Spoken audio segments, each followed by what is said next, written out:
Assalamualaikum warahmatullahi wabarakatuh, sahabat mata putih. Malam hari ini saya dikejutkan dalam perjalanan saya itu dengan adanya sebuah benda yang memiliki kekuatan magis ataupun magic yang cukup tinggi, teman-teman ya. Jadi tadinya itu ini tertutup oleh dedaunan seperti ini, teman-teman. Banyak sekali dedaunan. Namun saya bisa merasakannya karena adanya kekuatan magic yang magis yang sangat tinggi, teman-teman. Jadi spiritualnya itu sangat tinggi sekali dan saya membersihkannya, teman-teman.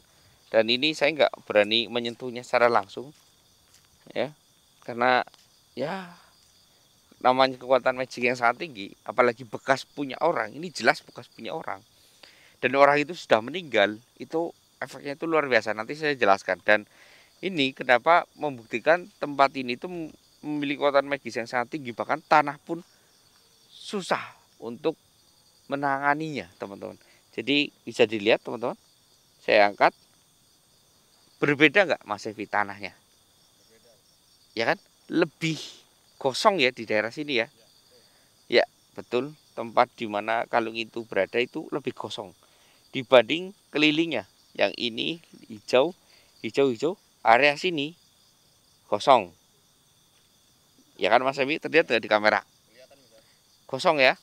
Nah, ini yang menandakan bahayanya itu seperti itu. Jadi buat kalian yang menemukan suatu benda yaitu perhiasan kuno itu, kalau kalian menemukan sekelilingnya kok kosong di sini sendiri, itu jangan diambil langsung ya. Jadi kalian harus memurnikan terlebih dahulu. Jadi saya pun yang sudah memiliki spiritual yang bisa dikatakan adalah nggak tinggi banget, karena masih banyak yang tinggi lebih dari saya. Dan ini teman-teman ya, saya tunjukkan, jangan sampai menyentuh. Oke. Ini tuh adalah sebuah emas ya, dan beberapa berlian. Menurut saya ini dulunya pemiliknya itu orang yang super kaya ya. Jadi emasnya itu sudah banyak sekali tertutup oleh beberapa hal, yaitu ada tanah, ada ya banyak hal. Dan ini berliannya masih sedikit mengkilap, tapi tidak mengkilap sekali, mungkin perlu dibersihkan. Cuman jangan disentuh ya, teman-teman ya. Ini saya ada sedikit pengalaman tentang benda yang memiliki spiritual tinggi. Itu biasanya itu milik orang yang sudah mati atau wafat tapi tanpa mewariskannya. Biasanya kan kalau keluarga kita kan, oh ya nanti kalau nenek ataupun ibu meninggal, ini emas ambil saja buat kamu, siapa tahu membutuhkannya, atau buat sedekah dari ibu atau nenek tersebut ya. Biasanya kan warisannya itu seperti itu. Nah, ini biasanya itu orangnya itu meninggal tapi tanpa ada warisan. Mungkin kayak meninggal tidak ketahuan, terus terlepas dan hanyut di sungai ataupun apa. Nah, sedangkan tempat ini adalah tempat yang biasa kalau hujan itu terendam sampai ke pusar ya, pusar orang dewasa. Berarti sekitar 1 meteran, teman-teman. Nah, mungkin ini bisa hanyut di sini atau gimana, dan saya baru menemukannya ini. Nah, ini pengalaman kenapa saya tidak berani menyentuh benda spiritual tinggi itu, karena ini kejadiannya itu hampir mirip seperti yang saya alami berpuluh-puluh tahun yang lalu. Jadi ketika usia saya 12 tahun atau 10 tahunan yang lalu, saya kan belum seperti sekarang. Orang tua saya itu menemukan, karena orang tua saya itu dulu adalah hobinya itu kalau disambil kerja atau sampingannya itu adalah penambang pasir ya, teman-teman ya. Jadi orang tua saya itu ketika mengambil pasir itu menemukan bongkahan perhiasan ya, teman-teman, sebuah gelang, dan yang satu, yang dua itu cincin ya, teman-teman ya. Itu dia dapat, lalu dia bawa pulang, teman-teman. Dan bawa pulang, ketika dibawa pulang, ibu saya senang. Namun belum sempat menjualnya, teman-teman. Dan ketika belum sempat menjualnya, ibu saya sakit. Sakitnya itu bermacam-macam, kayak banyak sekali komplikasi, padahal awalnya itu sehat walafiat, dan terus sakit hingga sampai 10 tahun beliau nggak sembuh-sembuh, hingga sempat hampir sakaratul maut. Sudah kumpul satu RT dan membacakan surat Yasin bersama-sama, namun beliau alhamdulillah selamat dan saya diimpikan untuk mengembalikan benda itu ke tempat semula, dan ayahanda saya juga diimpikan hal yang sama. Akhirnya untung aja belum dijual ya teman-teman ya. Akhirnya kita ambil semuanya yang disimpan itu di laci, kita kembalikan ke sungai, dan akhirnya setelah dikembalikan ke sungai, ibu saya itu sembuh kembali dari penyakit jantung yang tidak terdeteksi tadinya ada, sekarang hilang. Terus yang biasanya pusing sembuh, sembuh seketika bertahap. Dalam waktu 1 bulan ibu saya sembuh total, bisa beraktivitas dan bekerja kembali. 10 tahun sakit yang memang tidak bisa disembuhkan dengan medis itu sembuh. Jadi buat kalian yang menemukan suatu benda yang mungkin sudah terlanjur terjual ya, ini solusinya memang saya belum menemukan, tapi ada cara, yaitu dengan cara kalian membeli emas yang mirip dengan itu dan kalian beranggapan ini untuk menukarnya. Itu insya Allah bisa teman-teman. Dan ini masih spiritual yang tinggi sekali, makanya saya tidak berani menyentuhnya. Naudzubillah min dzalik. Ini sangat berbahaya sekali. Karena sebuah pengalaman kita jadi tahu ya teman-teman ya. Mungkin apa yang dialami oleh keluarga saya dahulu itu mungkin sebuah pelajaran supaya saya bisa memberitahu ke orang lain agar tidak sembrono tentang perhiasan teman-teman. Jadi ini saya murnikan, bersihkan terlebih dahulu supaya kita bisa menyentuhnya, bahkan bisa kita gunakan untuk hal yang lain teman-teman. Kalau sudah murni bersih baru boleh. Kayak ketika kalian menemukan sebuah perhiasan di pantai, hati-hati jangan langsung diambil ya. Apalagi melihat perhiasan itu perhiasan kuno. Ini saya letakkan kembali dan saya akan memurnikannya.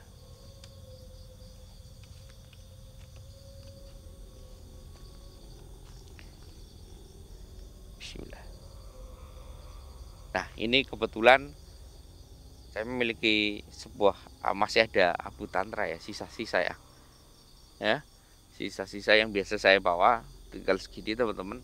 Dan ini saya akan gunakan untuk memurnikan ini karena memang fungsi dari abu tantra itu untuk membersihkan atau memurnikan. Jadi saya akan melakukannya. Bismillah.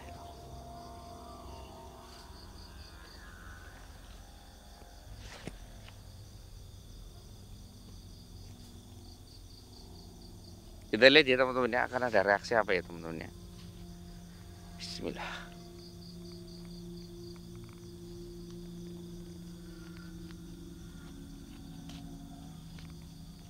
Cukup ditaburkan.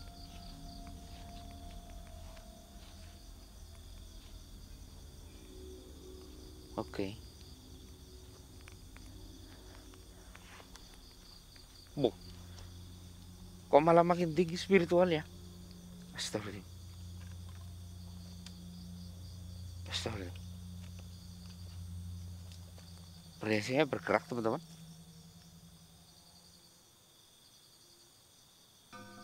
Astagfirullah.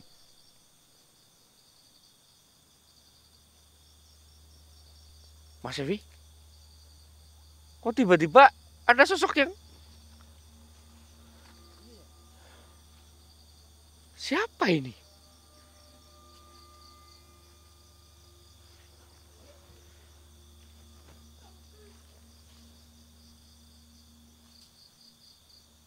Siapa ini?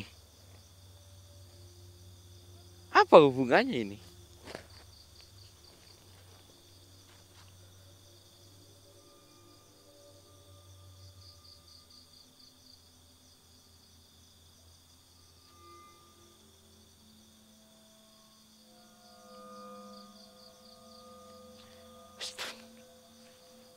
Jangan-jangan pemilik dari semua ini adalah dia.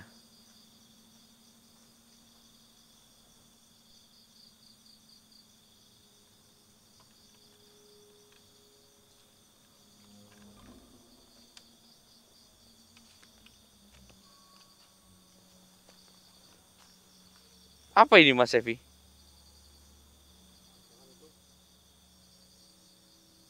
Astaga.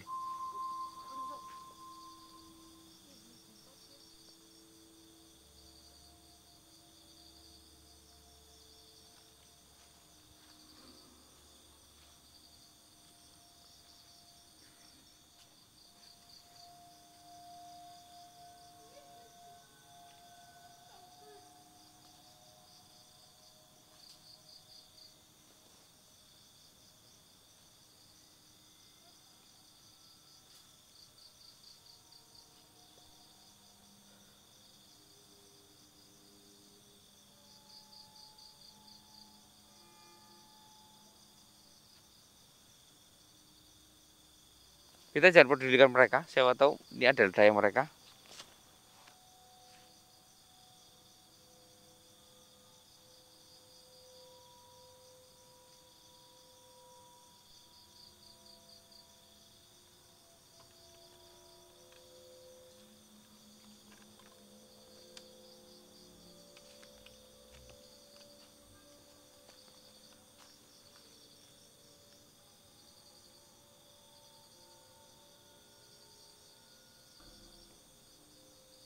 Teman-teman, saya merasakan kalau ini tuh ya kayak memang ini kategori Gandharwa, tapi dia bukan Gandharwa yang tipenya itu menyukai wanita, bukan menyukai wanita untuk digantikan atau menidurinya atau gimana, bukan, melainkan dia adalah Gandharwa untuk kayak pemakan daging manusia, teman-teman. Jadi apapun yang dia makan mungkin.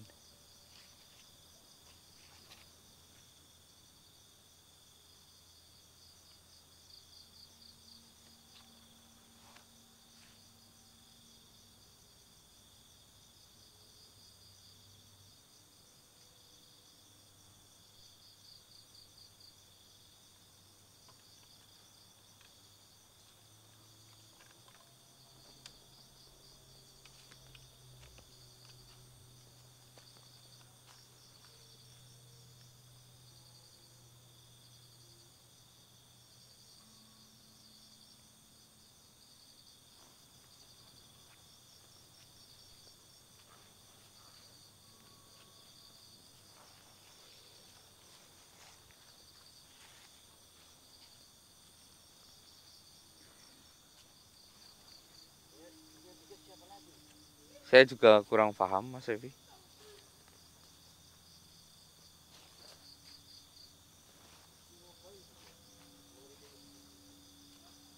Sepertinya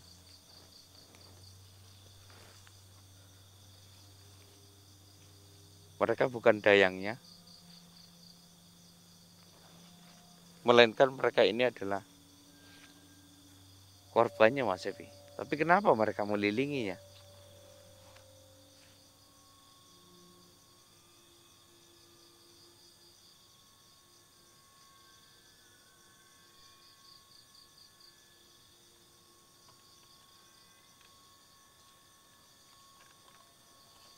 Saya harus membaca pikiran atau otak dari makhluk ini.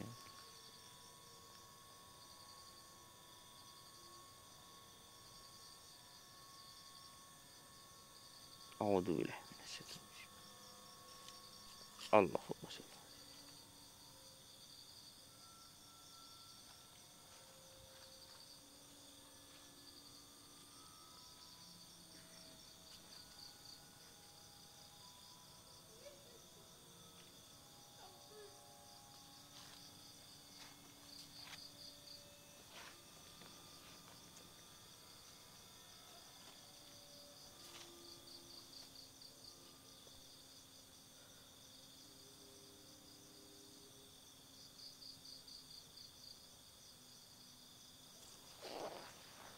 Allahu Akbar.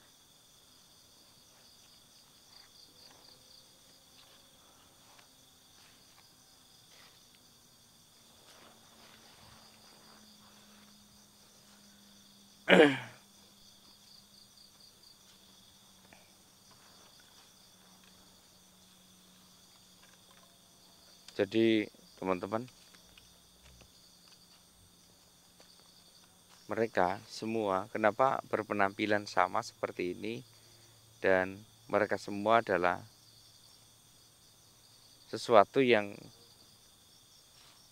dikorbankan. Jadi kayak gini teman-teman, di zaman entah itu zaman kapan, jadi makhluk ini itu memberikan, contohnya itu kayak misalkan butuh hujan, dia akan memberikan hujan. Jadi setiap wanita di zaman tersebut itu ketika meminta hujan di musim tertentu yang memang dulu itu tidak ada hujan, harus mengorbankan putri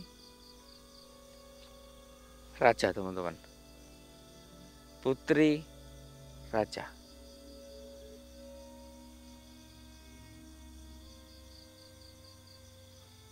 Jadi makhluk itu mencabik-cabik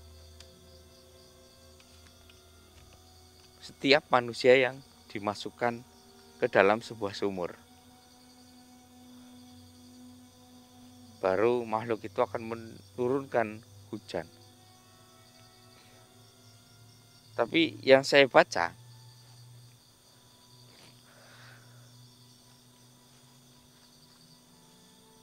sesungguhnya makhluk itu adalah sebuah pengawal teman-teman.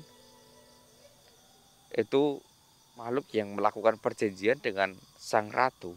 Namun dia merasa sangat marah sekali hingga dia memberikan kutukan terhadap wilayah dari sang ratu tersebut.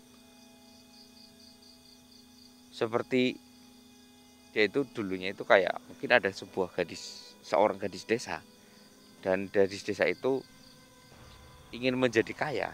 Jadi dia dibantu oleh makhluk ini. Namun setelah dia menikahi sang raja, dia kan menjadi ratu. Maka dia dibuang di sebuah sumur. Namun makhluk ini tidak bisa keluar, dan kutukan teman-teman. Di makhluk ini memberikan kutukan kalau dalam 1 tahun itu, 1 tahun mungkin hijau, namun 1 tahun berikutnya semuanya akan kering tandus di kerajaan tersebut. Setelah saya membaca dari apa yang terjadi.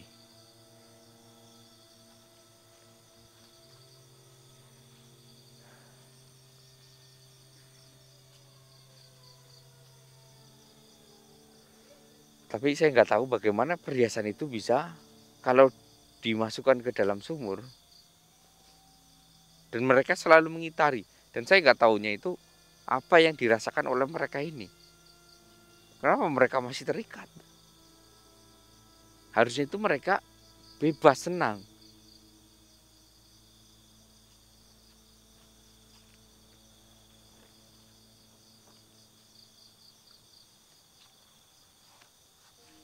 Assalamualaikum. Ya, mereka nggak ada yang respon. Berarti ada sesuatu yang salah.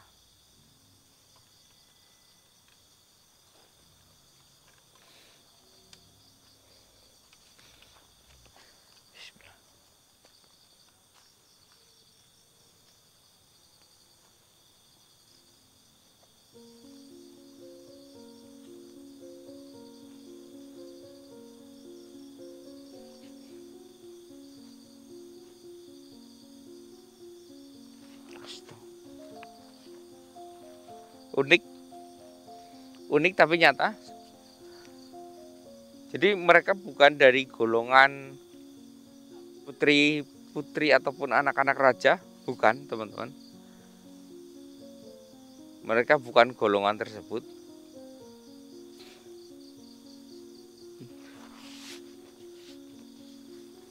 Tapi mereka memiliki aliran darah dari keluarga sang ratu tersebut. Jadi gini teman-teman.